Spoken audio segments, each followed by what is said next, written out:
인류 역사상 유례없는 기적. 유엔이 그 나라를 이렇게 불렀습니다. 전쟁, 분단, 극빈, 모든 것을 잃었던 그 땅. 그런데 그레이스 윈터스는 목격했어요. 밤거리를 두려움 없이 걷는 사람들, 경적 없이 흐르는 교통, 낙오자 없이 함께 가는 교실. 이건 영화가 아니야. 현실이야. 심장이 터질 듯 뛰었습니다. 70년. 단 70년 만에 세계를 뒤흔든 그 기적. 그 비밀의 핵심을 그녀는 보고 말았습니다. 지금 바로 시작하겠습니다. 안녕하세요. 저는 그레이스 윈터스입니다. 제 이야기를 들려드리려 합니다. 미국 동부 코네티컷에 있는 명문 여자 사립학교에서 자랐어요. 연간 수업료만 $50,000가 넘는 곳이었습니다.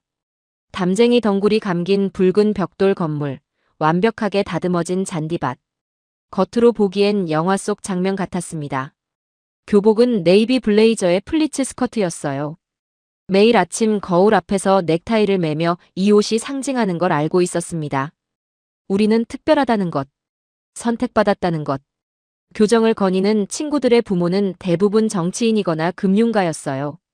학부모 간담회 때 주차장에 세워진 벤틀리와 포르쉐만 봐도 이곳이 어떤 세계인지 알 수 있었죠. 매일 아침 9시 채플에서 모닝 어셈블리가 있었습니다. 교장 선생님은 항상 같은 말씀을 하셨어요. 세상은 경쟁이며 우리는 승자가 되어야 한다고요. 승자만이 기준을 만든다고 하셨습니다. 그 말을 의심해 본 적이 없었어요. 수업은 토론 중심이었습니다. 하지만 그건 진짜 토론이 아니었어요. 누가 더 영리하게 상대를 제압하는지 겨루는 자리였죠. 선생님들은 그걸 비판적 사고라고 불렀습니다. 점심시간이면 학생들은 무리를 지었습니다. 라크로스 선수들, 학생의 임원들, 예술 특기생들. 보이지 않는 위계가 있었어요. 누가 더 영향력 있는 부모를 두었는지, 누가 더 좋은 성적을 받았는지가 기준이었습니다. 그 체계 안에서 나름 괜찮은 위치에 있었어요. 상위 10% 성적의 학생의 부회장. 하지만 늘 불안했습니다. 조금만 방심하면 떨어질 것 같았거든요. 역사 수업에서는 미국이 어떻게 세계 질서를 이끌어왔는지 배웠어요. 경제학 시간엔 경쟁이 혁신을 만든다고 했습니다. 낙오자가 생기는 건 자연스러운 일이라고 배웠어요. 그게 냉혹하지만 현실적이라고 생각했습니다. 방과 후엔 모의 유엔 동아리 활동을 했습니다. 국제 문제를 토론했지만 결론은 항상 비슷했어요. 미국식 해법이 최선이라는 거였죠. 주말이면 부모님과 컨트리 클럽에 갔습니다. 테니스를 치고 수영을 하면서 같은 학교 친구들을 만났어요. 어머니는 다른 학부모들과 대학 입시 전략을 공유했고 우리는 옆에서 그 대화를 들으며 압박을 느꼈습니다. 집에 돌아오면 방에 들어가 숙제를 했어요. 벽에는 아이비리그 대학 로고가 붙어 있었습니다. 하버드나 예일. 그게 제 목표였죠. 화장대 위에는 트로피와 상장이 놓여 있었지만 1등이 아닌 건 의미가 없었어요. 아버지는 월스트리트에서 일하셨고 어머니는 비영리재단 이사였어요. 늘 바쁘셨지만 최선을 다해 저를 키우셨습니다. 그분들이 원한 건 단 하나였어요. 제가 이 경쟁 사회에서 승리하는 것. 밤에 잠들기 전 가끔 이런 생각을 했습니다. 이게 정말 맞는 건가? 하지만 그 의문은 금방 사라졌어요. 주변 모두가 같은 방향으로 달리고 있었으니까요. 기숙사 룸메이트와도 느꼈어요. 우리는 친구였지만 동시에 경쟁자였습니다. 누군가의 실패가 나의 기회가 될 수 있었거든요. 그게 당연하다고 생각했어요. 우리 학교에서 세계란 명확했어요. 선진국과 개발도상국, 승자와 패자, 앞서가는 자와 뒤처진 자. 그 기준의 중심에는 언제나 미국이 있었습니다. 11학년이 되자 학교에서 수학여행 계획을 발표했습니다. 목적지는 아시아였어요.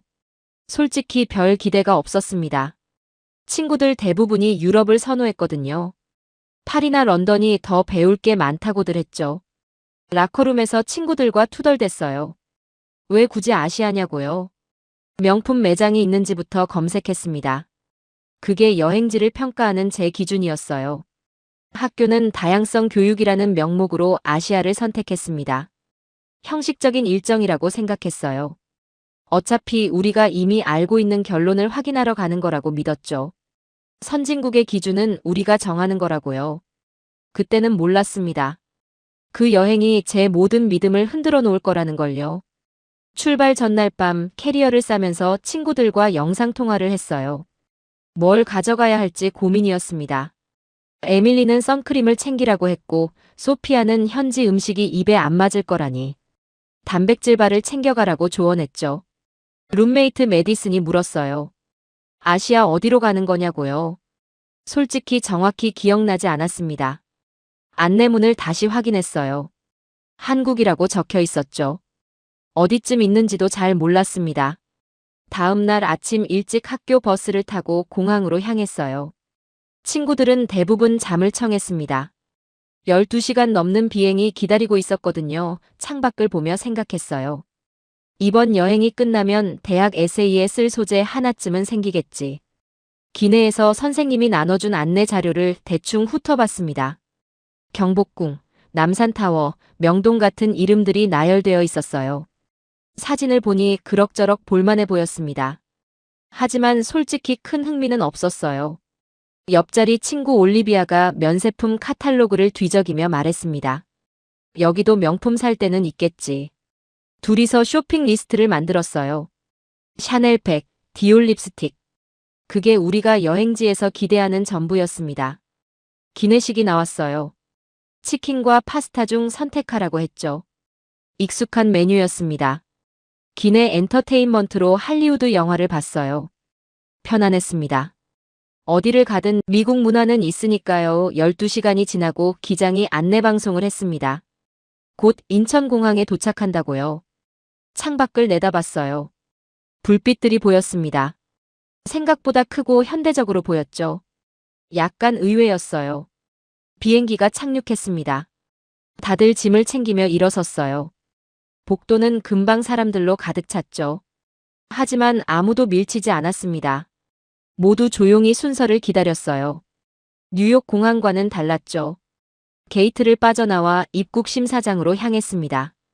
그때 처음으로 이상한 느낌을 받았어요. 사람이 너무 많았거든요. 수백 명이 줄을 서 있었습니다. 하지만 소음이 거의 없었어요. 친구들과 속삭였습니다. 왜 이렇게 조용하지? 미국 공항이었으면 진작 누군가 불평했을 거예요. 줄이 느리다고 직원이 부족하다고 소리쳤겠죠. 하지만 여기는 달랐습니다. 줄을 서서 기다리며 주변을 관찰했어요. 사람들은 각자 스마트폰을 보거나 조용히 대화를 나눴습니다. 아무도 새치기하지 않았어요. 누군가 안내하지 않아도 자연스럽게 흐름이 만들어졌죠. 올리비아가 말했어요. 통제가 잘 돼 있네. 하지만 제가 보기엔 통제가 아니었습니다. 직원이 큰 소리로 지시하는 모습도 보이지 않았거든요. 사람들이 그냥 알아서 움직이고 있었어요. 입국 심사를 마치고 수함을 찾는 곳으로 갔습니다. 캐리어들이 벨트 위를 돌고 있었어요. 여기서도 마찬가지였습니다. 사람들은 자기 차례를 기다렸죠. 서두르거나 다른 사람 짐을 밀치는 이가 없었어요. 짐을 찾아 밖으로 나왔습니다. 공항 로비는 넓고 깨끗했어요. 바닥은 반짝였고 안내 표지판은 여러 언어로 쓰여 있었습니다. 영어도 있었죠. 하지만 이상하게도 미국 공항보다 더 정돈된 느낌이었어요. 선생님이 우리를 모으고 버스로 안내했습니다. 공항 밖으로 나가는 길, 창문 너머로 보이는 도시의 모습이 눈에 들어왔어요. 고층 빌딩들, 넓은 도로, 질서정연한 교통. 생각했던 것과 달랐습니다. 버스에 올라탔어요. 좌석은 깨끗했고 에어컨이 적당히 틀어져 있었습니다. 운전기사님이 인사를 했어요. 영어가 서툴렀지만 친절했습니다. 버스가 출발했죠. 창밖을 보며 생각했어요. 뭔가 예상과 다르다고요. 구체적으로 뭐가 다른지는 말할 수 없었습니다. 하지만 분명히 느껴졌어요. 이곳은 제가 상상했던 모습이 아니었어요. 친구들은 피곤한지 대부분 눈을 감았습니다. 하지만 잠이 오지 않았어요. 계속 창밖을 봤죠. 가로등이 일정한 간격으로 서 있었고 도로는 잘 포장되어 있었습니다. 차들은 질서정연하게 움직였어요. 호텔에 도착할 때까지 30분쯤 걸렸습니다. 그 짧은 시간 동안 묘한 감정이 들었어요. 불편함 같은 거였죠. 제가 알던 기준이 여기선 작동하지 않는다는 느낌. 아직 정확히 뭔지 몰랐지만 뭔가 달랐습니다. 호텔 로비에 들어서며 생각했어요. 그냥 피곤해서 그런 거라고. 내일 아침이면 다 익숙해질 거라고. 하지만 달라지는 건 없었습니다. 다음 날 아침 7시에 일어났어요. 시차 적응이 안 돼서. 새벽부터 눈이 떠졌습니다. 호텔 창문을 열어봤어요. 아래로 넓은 거리가 보였죠. 아직 이른 시간인데도 사람들이 걷고 있었습니다. 조깅하는 사람들, 출근하는 사람들, 가게 문을 여는 사람들. 모두 각자의 일과를 시작하고 있었어요. 그런데 뭔가 이상했습니다. 소음이 거의 들리지 않았거든요.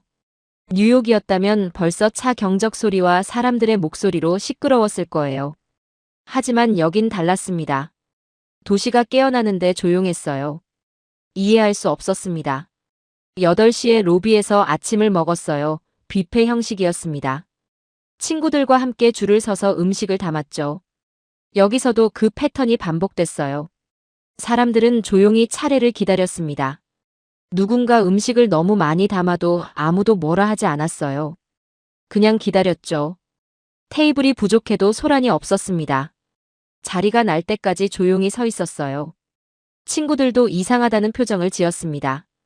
9시에 버스를 타고 첫 번째 일정지로 향했어요. 경복궁이라는 곳이었습니다.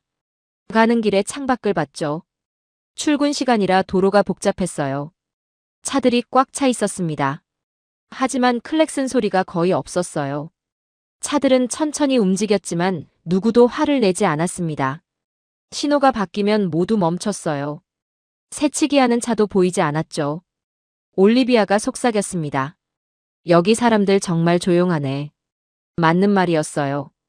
하지만 조용한 게 다가 아니었습니다. 뭔가 더 있었죠.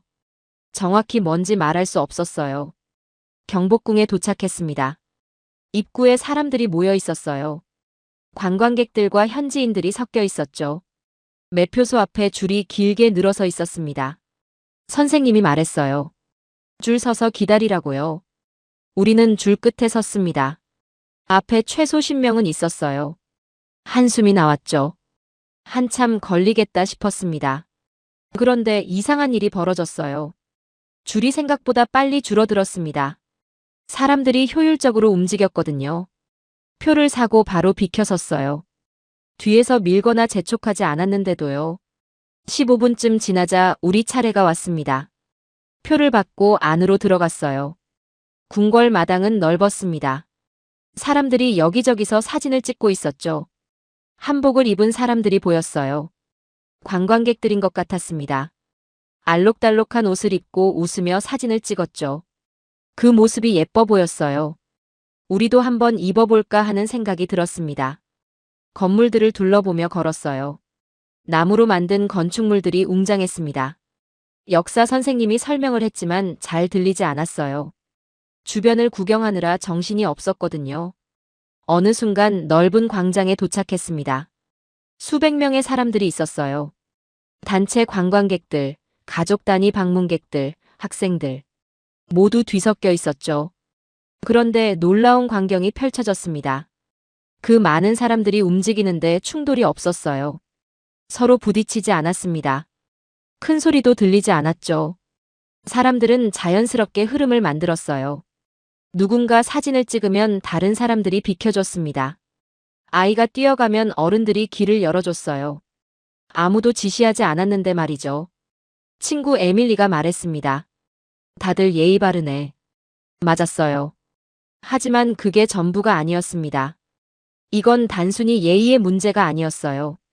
계단을 내려가는데 사람들이 양쪽으로 나뉘어 걸었습니다. 올라가는 사람과 내려가는 사람이 자연스럽게 분리됐어요. 표지판도 없었고 안내원도 없었습니다. 그냥 그렇게 됐어요.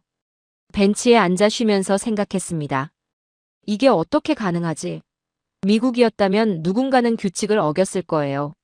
새치기를 하거나 큰 소리로 떠들거나 다른 사람을 밀쳤을 겁니다. 하지만 여기는 달랐어요. 사람들은 규칙을 따르는 게 아니었습니다. 그냥 당연한 것처럼 행동했어요. 마치 숨 쉬듯이요. 선생님이 다음 장소로 이동하자고 했습니다. 우리는 일어나 출구로 향했어요. 나가는 길에도 마찬가지였습니다. 복잡한 통로인데도 사람들은 부드럽게 흘렀어요. 버스로 돌아가는 길, 창밖을 보며 곰곰이 생각했습니다. 방금 본 게 뭐였을까? 그냥 운이 좋았던 걸까? 아니면 정말로 뭔가 다른 걸까? 점심을 먹으러 식당에 갔어요. 현지 음식점이었습니다. 역시나 사람들로 붐볐죠. 하지만 웨이팅 리스트는 질서정연했어요. 번호표를 받고 조용히 기다렸습니다. 음식이 나왔어요. 낯선 맛이었지만 나쁘지 않았습니다. 먹는 동안에도 주변을 관찰했어요. 식당 안은 시끄러워야 정상이었죠. 하지만 여기는 활기차면서도 시끄럽지 않았어요. 그날 밤 호텔로 돌아와 침대에 누웠습니다. 하루 종일 본 장면들이 머릿속을 스쳤어요. 공항, 거리, 궁궐, 식당. 어디서든 같은 패턴이 반복됐습니다. 질서는 규칙이 아니라 습관일 수도 있다는 생각이 들었어요.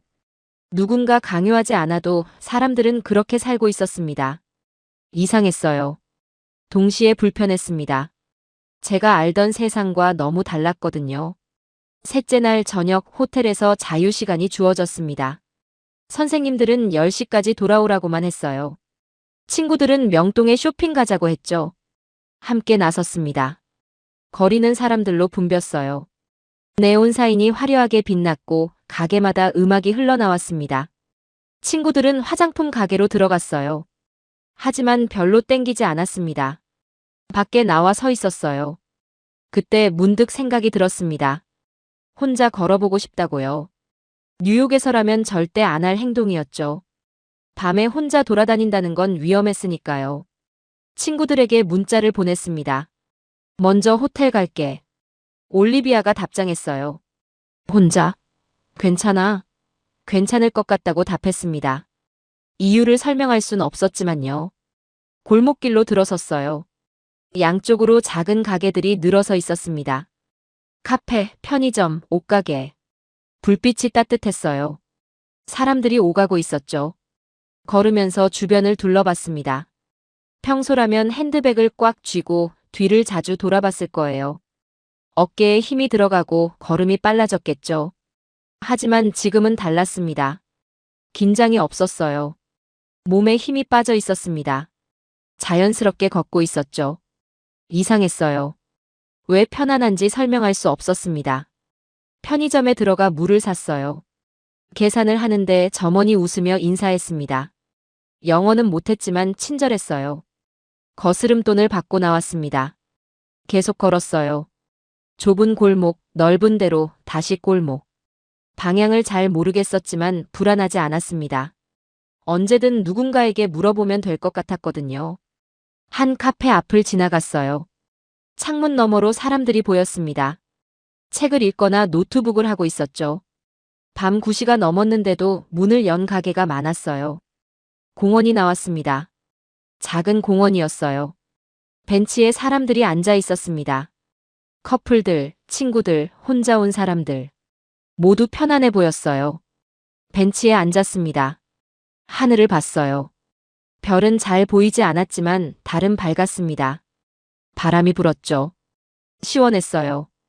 옆 벤치에 할머니가 앉아 계셨습니다. 휴대폰을 보고 계셨어요. 혼자였습니다. 뉴욕에서 밤 9시에 공원에 혼자 앉아 있는 할머니를 본 적이 없었어요. 위험했으니까요. 그 모습이 충격적이었습니다. 평범한 장면인데 충격이었어요. 할머니는 두려워하지 않았습니다. 당연하다는 듯 앉아 계셨죠. 깨달았어요. 이곳 사람들은 밤거리를 두려워하지 않는다고요. 혼자 다녀도 괜찮다고 믿고 있었습니다. 실제로도 괜찮았고요. 일어나서 다시 걸었습니다. 주택가로 접어들었어요. 조용했습니다. 가로등이 밝게 켜져 있었죠. 집집마다 불이 들어와 있었어요. 한 집 앞을 지나가는데 현관문이 열려 있었습니다. 방충망만 닫혀 있었어요. 안에서 TV 소리가 들렸습니다. 누군가 웃는 소리도 들렸죠. 믿을 수 없었어요. 밤에 현관문을 열어두다니요. 뉴욕에서는 상상도 못할 일이었습니다. 문은 물론이고 창문까지 이중으로 잠갔거든요. 계속 걸으며 생각했습니다. 안전이란 게 뭘까? 지금까지 안전하다고 느껴본 적이 있었나? 없었어요. 항상 경계했습니다. 학교 갈 때도 주변을 살폈어요. 밤에 외출할 때는 더 조심했죠. 택시를 탈 때도 번호판을 확인했습니다. 그게 당연했어요. 여기서는 그럴 필요가 없었습니다.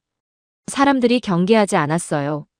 아이들이 늦게까지 놀았고, 여자들이 혼자 걸었고, 노인들이 밤 산책을 했습니다. 처음으로 알았어요. 진짜 안전이 뭔지요. 두려움 없이 걷는 것. 뒤를 돌아보지 않아도 되는 것. 그냥 존재할 수 있는 것. 호텔이 가까워졌습니다. 40분쯤 걸었던 것 같아요. 한 번도 무서웠던 적이 없었습니다. 이상한 일이었죠.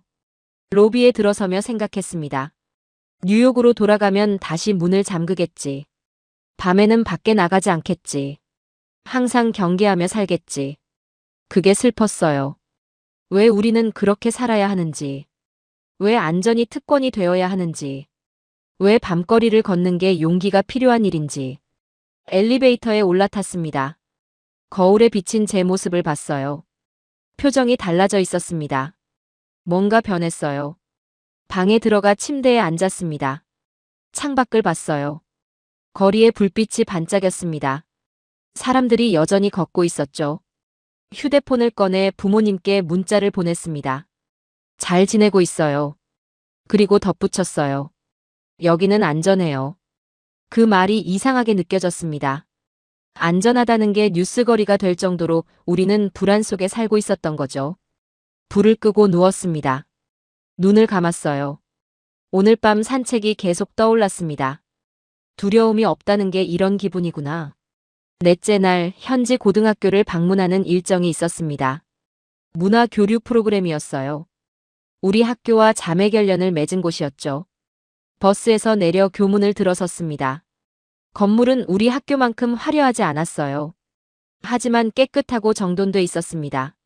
학생들이 교정을 걷고 있었죠. 교장 선생님이 우리를 맞이했어요. 환영 인사를 하셨습니다. 통역사가 옆에서 통역했죠. 우리는 박수를 쳤어요. 먼저 교실 수업을 참관하게 됐습니다. 수학 시간이었어요. 우리는 뒤쪽에 조용히 앉았습니다. 선생님이 칠판에 문제를 쓰셨어요. 학생 한 명이 손을 들었습니다. 앞으로 나가 문제를 풀기 시작했어요. 그런데 중간에 막혔습니다. 손이 멈췄죠. 우리 학교였다면 누군가 비웃었을 거예요. 속으로라도 무시했겠죠. 그 학생은 분명 창피했을 겁니다. 하지만 여기는 달랐어요. 선생님이 부드럽게 물었습니다. 어디서 막혔니? 학생이 대답했어요. 통역을 들으니 이 부분이 이해가 안 된다고 했습니다. 선생님이 설명했어요. 천천히 차근차근. 학생이 고개를 끄덕였습니다. 다시 풀기 시작했죠. 이번엔 조금 더 나아갔어요. 또 막혔습니다. 이번엔 다른 학생이 손을 들었어요. 선생님이 허락하자 그 학생이 앞으로 나왔습니다. 둘이서 함께 풀기 시작했죠. 믿을 수 없었어요. 경쟁이 아니었습니다. 협력이었어요. 한 학생이 막힌 부분을 다른 학생이 도왔습니다. 그리고 함께 답을 찾았죠. 문제가 풀리자 반 전체가 박수를 쳤습니다. 두 학생은 웃으며 자리로 돌아갔어요. 선생님이 칭찬했습니다. 과정을 잘 설명했다고요. 다음 문제로 넘어갔습니다. 또 다른 학생이 나왔어요. 이번에도 막혔습니다. 하지만 아무도 조급해하지 않았어요. 선생님이 물었습니다. 다른 방법은 없을까? 여러 학생들이 손을 들었죠. 각자 다른 접근법을 제시했어요. 3가지 방법이 나왔습니다. 선생님이 말했어요. 모두 맞는 방법이라고요. 어떤 길로 가든 답에 도달한다고 하셨습니다. 중요한 건 과정을 이해하는 거라고요. 충격이었습니다. 우리 학교에서는 가장 빠른 방법만 인정받았거든요. 효율성이 최고였죠. 하지만 여기서는 달랐어요. 쉬는 시간이 됐습니다. 학생들이 우리에게 다가왔어요. 영어로 말을 걸었습니다. 어색했지만 친근했어요. 한 학생이 물었습니다. 미국 학교는 어때요? 경쟁이 심하다고 대답했어요. 그 학생이 고개를 끄덕였죠. 여기도 경쟁은 있다고 했습니다. 하지만 다르다고 했어요. 우리는 함께 잘하려고 노력한다고요. 누군가 혼자 앞서가는 게 목표가 아니라고 했습니다. 다음 시간은 그룹 프로젝트였습니다. 학생들이 4명씩 모여 앉았어요. 과학 실험을 하고 있었습니다. 우리도 참여하라고 해서 몇몇 그룹에 합류했죠. 제가 들어간 그룹에서 실험이 진행됐어요. 한 학생이 설명했습니다. 통역 앱을 사용하며 천천히 알려줬죠. 실험 중에 실수가 있었습니다. 용액을 잘못 섞었어요. 우리 학교였다면 누군가를 비난했을 겁니다. 누구 잘못이냐고 따졌겠죠. 하지만 여기서는 아무도 뭐라 하지 않았어요. 그냥 다시 하면 된다고 했습니다. 함께 청소하고 다시 시작했죠. 두 번째 시도에서 성공했습니다. 모두 기뻐했어요. 하이파이브를 했습니다. 실수한 학생도 웃고 있었어요. 점심시간에 학생들과 함께 식당에 갔습니다. 줄을 서서 배식을 받았어요. 여기서도 그 패턴이 반복됐습니다. 질서, 배려, 기다림. 테이블에 앉아 밥을 먹으며 이야기를 나눴어요. 한 학생이 물었습니다. 꿈이 뭐예요? 하버드에 가는 거라고 대답했어요. 그 학생이 물었습니다. 왜요? 순간 할 말이 없었어요. 왜 하버드에 가고 싶은지 생각해 본 적이 없었거든요. 그냥 가야 한다고 배웠을 뿐이었습니다. 더듬거리며 대답했어요. 좋은 대학이니까. 그 학생이 고개를 끄덕였습니다. 하지만 표정이 묘했어요. 이해한다기보다는 안쓰러워하는 것 같았죠.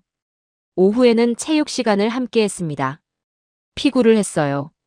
팀을 나눴는데 실력이 고르게 분배됐습니다. 잘하는 학생과 못하는 학생이 섞였죠.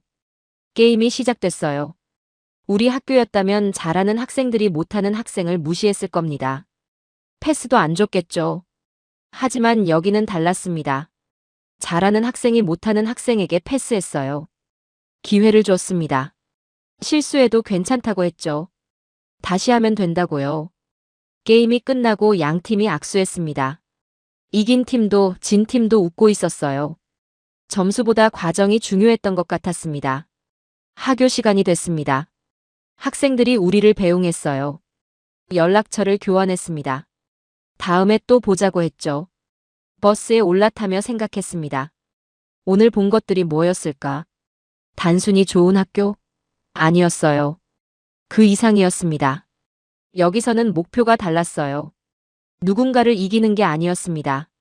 모두가 각자의 속도로 배우는 것. 함께 나아가는 것. 그게 목표였죠. 창밖을 보며 깨달았습니다. 지금까지 배운 모든 게 틀렸을 수도 있다고요. 앞서가는 것만이 전부가 아닐 수도 있다고요. 그날 밤 잠이 오지 않았습니다. 침대에 누워 천장을 봤어요. 머릿속이 복잡했습니다.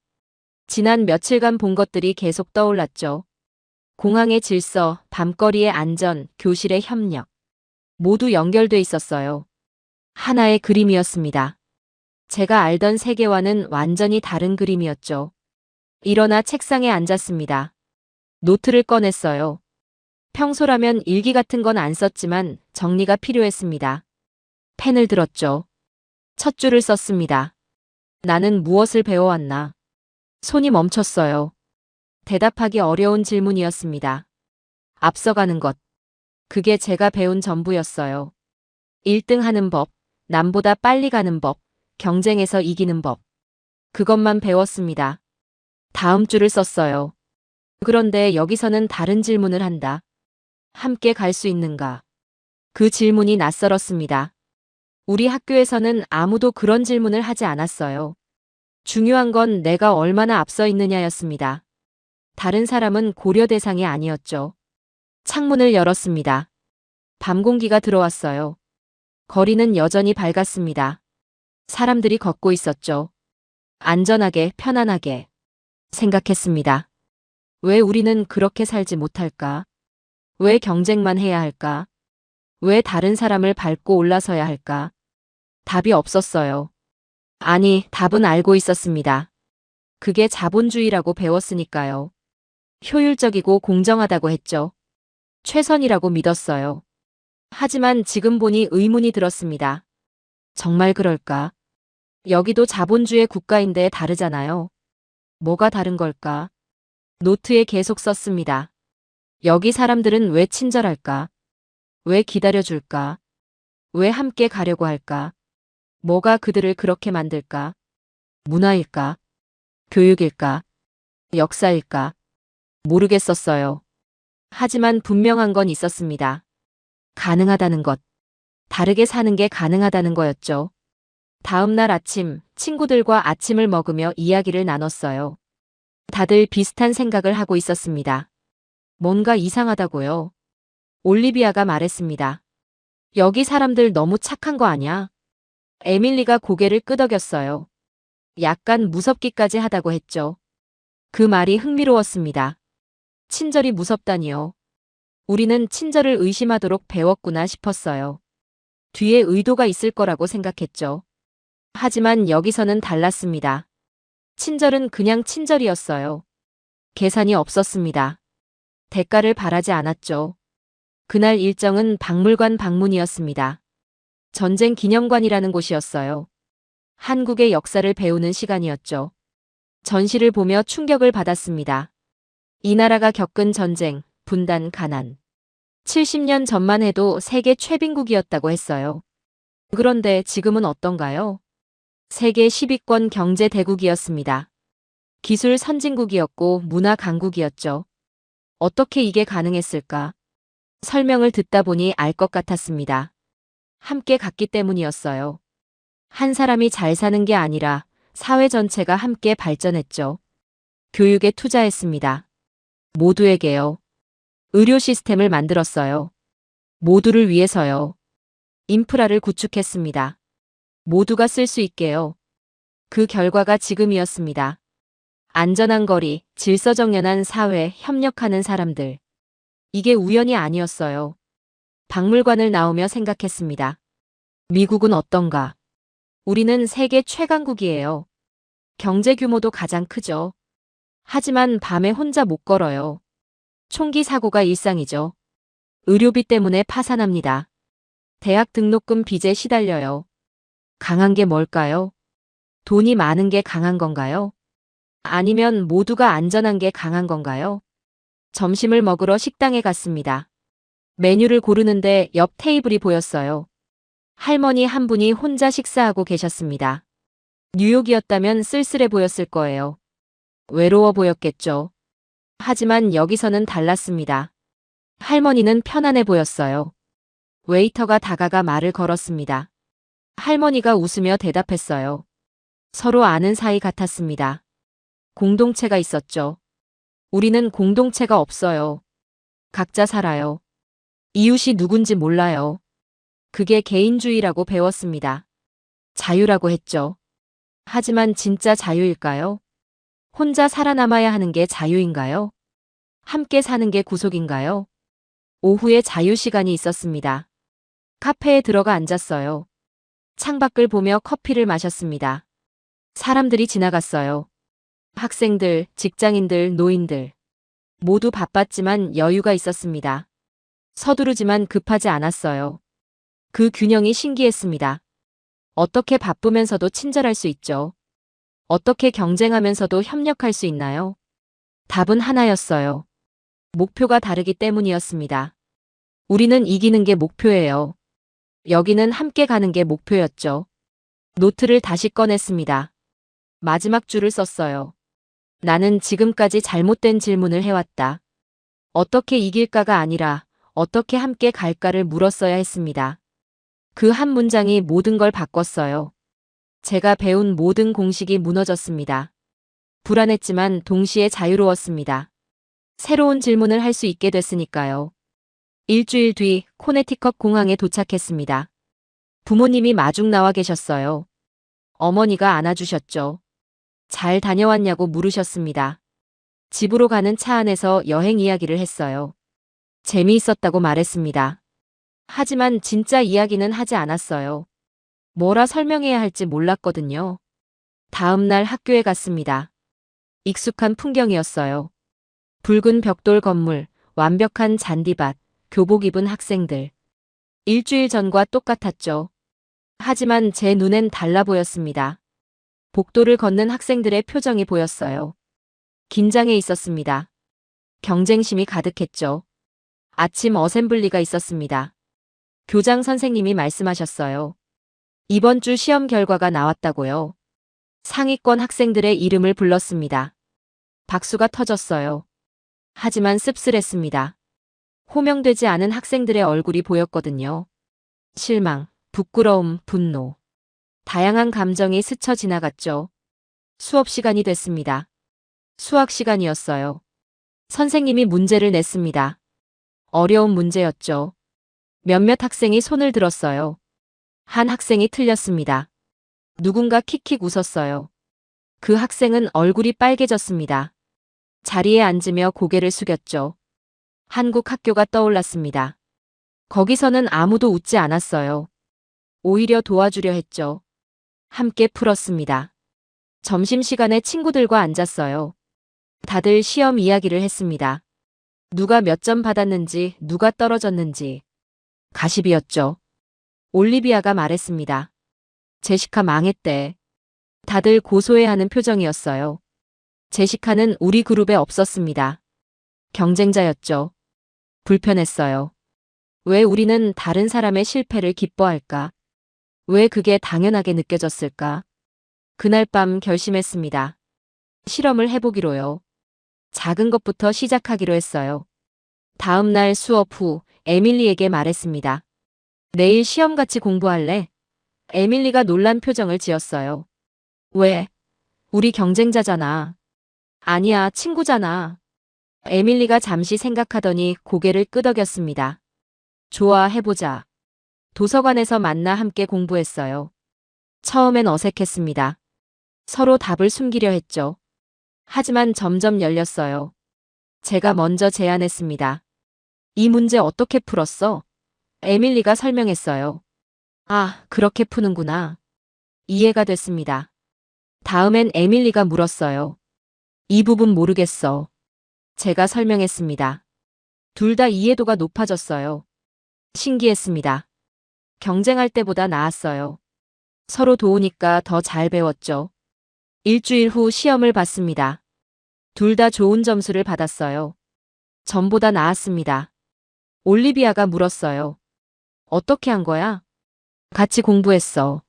올리비아가 코웃음 쳤습니다. 그래서 이긴 거야? 바보 같은 소리. 함께하면 약해진다고 배웠잖아. 대답하지 않았어요. 말로는 설득할 수 없을 것 같았습니다. 보여줘야 했죠. 다음 프로젝트 때 제안했습니다. 우리 팀 같이 하자. 정보 공유하자. 처음엔 반대가 많았어요. 메디슨이 말했습니다. 왜? 우리가 도와주면 다른 팀이 이길 수도 있어. 위험해. 하지만 에밀리가 거들었어요. 한번 해보자. 나쁠 것 없잖아. 결국 동의했습니다. 프로젝트를 진행하며 자료를 공유했어요. 다른 팀이 막힌 부분을 도와줬습니다. 처음엔 의아해했죠. 왜 도와주냐고 물었어요. 그냥요. 함께 잘하면 좋잖아요. 그들도 고마워했습니다. 자기들도 아는 걸 알려줬어요. 결과는 놀라웠습니다. 모든 팀의 수준이 올라갔어요. 경쟁했을 때보다 퀄리티가 높았죠. 선생님도 놀라워했습니다. 친구들이 바뀌기 시작했어요. 올리비아도 조금씩 달라졌습니다. 처음엔 비웃었지만 효과를 보더니 참여했죠. 스터디 그룹이 생겼어요. 처음엔 4명이었는데 점점 늘었습니다. 8명, 12명. 정보를 공유하고 함께 공부했어요. 성적이 올랐습니다. 모두의 성적이요. 한 명이 1등 하는 게 아니라 전체 평균이 올라갔죠. 선생님들이 이상하게 여겼어요. 무슨 일이냐고 물었습니다. 협력한다고 대답했어요. 선생님들은 고개를 갸우뚱했죠. 하지만 막지 않았습니다. 결과가 좋았으니까요. 학교 평균이 올라가는 건 나쁜 일이 아니었죠. 몇 달이 지났습니다. 변화는 느렸지만 확실했어요. 분위기가 달라졌습니다. 덜 날카로워졌죠. 복도에서 학생들이 서로 가르쳐줬어요. 시험 전에 같이 공부했습니다. 누군가 아프면 노트를 빌려줬죠. 여전히 경쟁은 있었어요. 완전히 사라지진 않았습니다. 하지만 다른 방식이었죠. 서로 받지 않았어요. 어느 날 올리비아가 말했습니다. 너 말이 맞았어. 함께하는 게 나아. 혼자 할 때보다 덜 불안해. 맞아요. 그게 핵심이었습니다.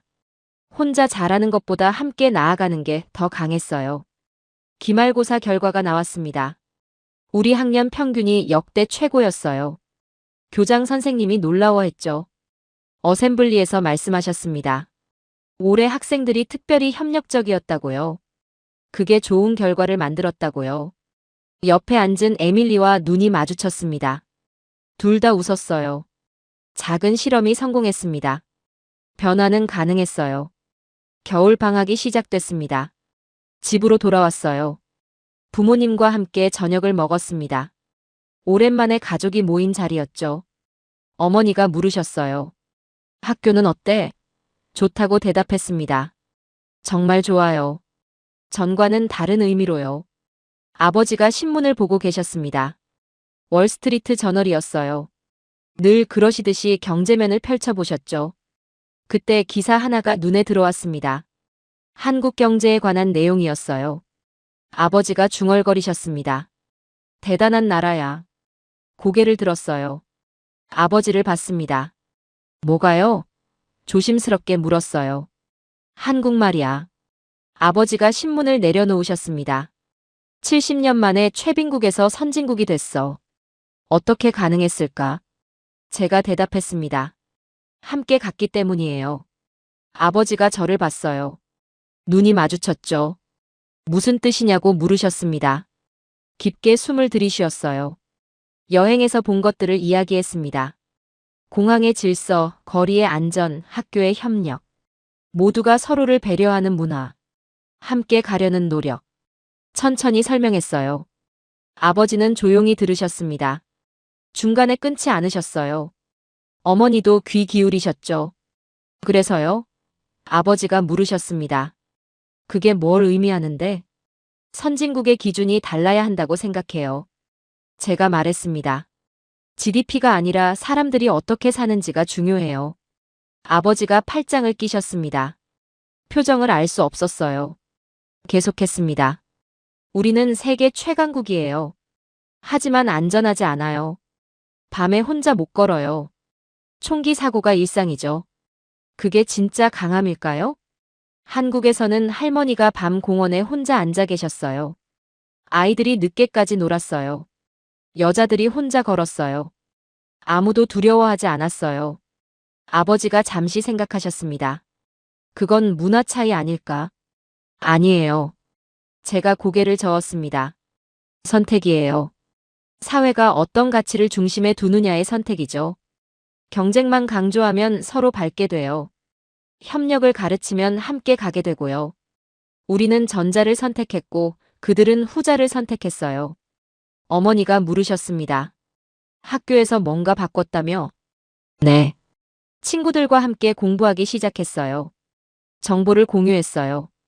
처음엔 다들 이상하게 봤죠. 하지만 효과가 있었어요. 모두의 성적이 올랐어요. 한 명만 1등하는 게 아니라 전체가 나아졌어요. 더 중요한 건 덜 불안해졌다는 거예요. 아버지가 저를 오래 보셨습니다. 말씀이 없으셨어요. 불안했습니다. 실망하신 걸까? 너무 순진하다고 생각하실까? 그때 아버지가 입을 여셨습니다. 그레이스. 목소리가 낮았어요. 네. 긴장하며 대답했습니다. 내가 옳았다. 아버지가 말씀하셨습니다. 순간 귀를 의심했어요. 뭐라고요? 내가 옳았어. 아버지가 반복하셨습니다. 나는 평생 경쟁으로 살았어. 남을 이기는 게 성공이라고 믿었지. 아버지가 창밖을 보셨습니다. 하지만 요즘 생각해. 뭘 위한 경쟁이었나? 내가 정말 행복했나? 어머니가 아버지 손을 잡으셨어요. 아버지가 계속 말씀하셨습니다. 나는 성공했어. 돈도 벌었고 지위도 얻었지. 하지만 친구는 없어. 이웃도 몰라. 쉬는 법도 모르고. 이게 성공일까? 가슴이 뭉클했습니다. 아버지가 그런 생각을 하신다니 몰랐어요. 내 말을 듣고 깨달았어. 아버지가 저를 보셨습니다. 강함은 혼자 서는 게 아니야. 함께 설 수 있는 거지. 눈물이 났어요. 참으려 했지만 흘렀습니다. 울지 마. 아버지가 미소 지으셨어요. 자랑스러워서 우는 거야. 네. 고개를 끄덕였어요. 어머니가 말씀하셨습니다. 우리도 배워야겠구나. 너한테서. 그날 밤 방에 들어가 창밖을 봤습니다. 별이 보였어요. 맑은 밤이었죠. 한국에서 본 밤하늘이 떠올랐습니다. 달이 밝았던 공원, 안전했던 거리, 편안했던 사람들. 노트를 꺼냈어요.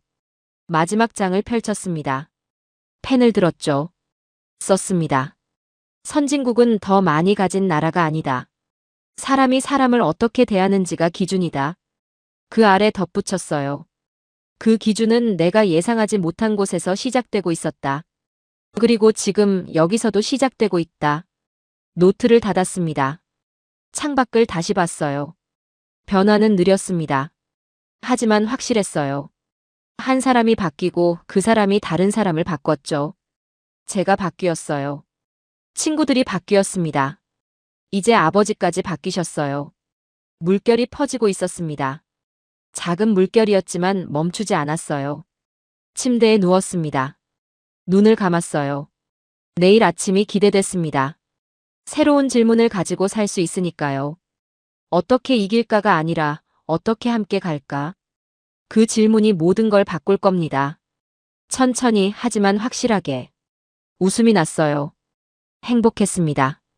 진짜 강함을 알게 됐으니까요. 오늘 영상은 여기까지입니다. 도움이 되셨다면 좋아요와 구독 알림 설정까지 부탁드려요. 다음 영상에서도 더 유익한 내용으로 찾아뵙겠습니다. 시청해주셔서 감사합니다.